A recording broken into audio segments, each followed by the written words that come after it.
What if no one is coming to save you?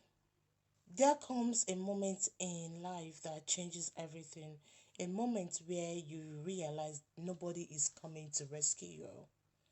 Not perfectly, not consistently, not in the way you keep hoping. And at first, that realization feels heavy because many people spend years waiting for motivation, waiting for an opportunity, waiting for someone to believe in them enough to change their lives. But eventually, reality forces a difficult truth, which is your future cannot depend entirely on external rescue. This year, many people are emotionally stuck because they keep posting responsibilities. They want change but avoid ownership. Ownership is uncomfortable because it removes excuses. It asks you some certain questions. What are you doing with your time? What habits? What potential? Yes, support matters, community matters, help matters, but nobody can live your life for you. Nobody can heal for you, discipline for you, grow for you. At some point, you must become active in your own transformation. And strangely enough, that realization is empowering because it means your future is not fully controlled by circumstances.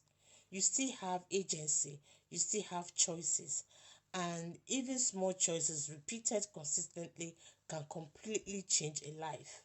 So, my challenge is stop waiting for the perfect moment, stop waiting for that.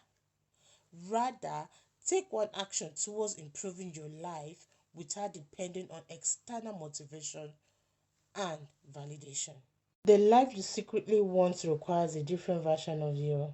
Everybody dreams about a better future, a healthier life, better habits, more peace, more success. But many people want no outcomes while staying attached to older behaviors, and that creates frustrations because the life you secretly want requires growth. It requires becoming someone different mentally, more disciplined, more focused, more emotionally mature. Let's say many people love the idea of change but resist the identity shift behind it. They want confidence without discomfort, they want success without sacrifice, they want healing without honesty.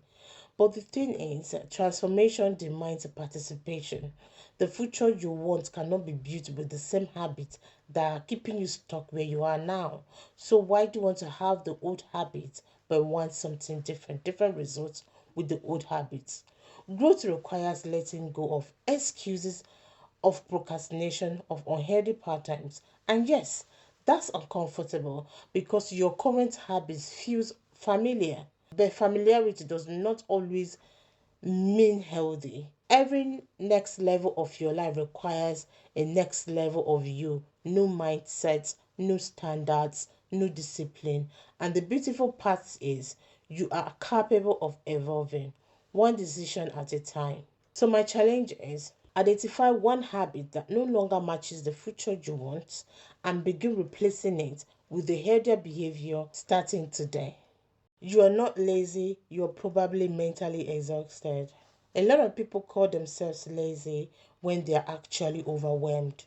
They judge themselves harshly for struggling to focus, struggling to start tasks, struggling to stay motivated. But exhaustion changes behavior, it changes mental exhaustion.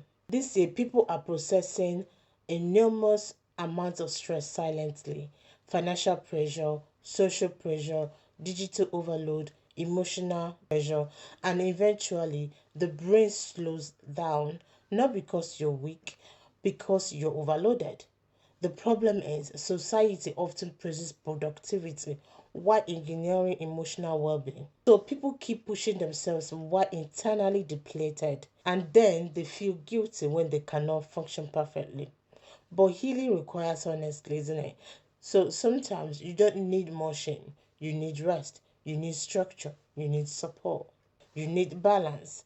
That doesn't mean avoiding responsibility. It means understanding that humans are not machines. Mental health affects energy, it affects focus, it affects consistency, and many people are fighting battles internally that nobody else can see. So be patient with yourself while still staying accountable. You are not failing because you need recovery. Recovery is part of functioning well long time. So my challenge is this week, separate exhaustion from laziness honestly. Take care of your mental well-being while still committing to one manageable productive habit daily. Your anger might be hiding something deeper. Anger is often the emotion people notice first, but many times anger is not the root emotion, it's the cover emotion. Underneath anger may be hurt, it may be fear, stress, rejection, exhaustion. This emotional overload is making many people reactive without understanding why. People snap quickly, argue quickly, explode emotionally, not always because they are bad people, but because unresolved emotions build pressure internally. And pressure eventually leaks out. The problem is many people only address the reaction, not the wound underneath it. They say, I have anger issues, but rarely ask what pain is fueling the anger. Healing requires deeper honesty. Sometimes your anger is connected to feeling unheard, unappreciated, unsafe, overwhelmed. And if you never process those deeper emotions, anger becomes your default language. Emotional intelligence means learning to pause and investigate your feelings instead of being controlled by them. Because unmanaged anger destroys relationships, opportunities, and peace, but understood emotions can become pathways to healing. So, my challenge is the next time you feel angry, pause and ask yourself, what am I actually feeling under this reaction? Some friendships end long before people stop talking. Not every friendship ends dramatically. Sometimes friendships fade emotionally long before they physically end. You still talk, still send messages, still see each other occasionally, but something changed.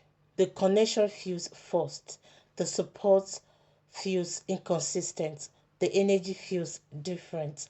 And one of the hardest parts of growing up is realizing that every friendship is meant to last forever. This year, people fear outgrowing friendship because history creates attachments. We've known each other for years, we've been through this so much, but time alone does not guarantee alignment. Some friendships grow with you, others only fit older versions of you, and forcing old connections to survive unhealthy patterns creates emotional exhaustion. Real friendship should feel safe, should feel mutual, respectful, not constantly draining, constantly competitive, or emotionally confusing. Sometimes people only feel certain chapters of your life. That does not make either person evil. It makes growth real. The important thing is learning not to hold on to connections purely out of guilt or nostalgia, because staying emotionally attached to relationships that no longer nourish you can prevent healthier connections from entering into your life. So let it go. My challenge is reflect honestly on your closest friendships this week and ask yourself, do these relationships support the person I'm becoming?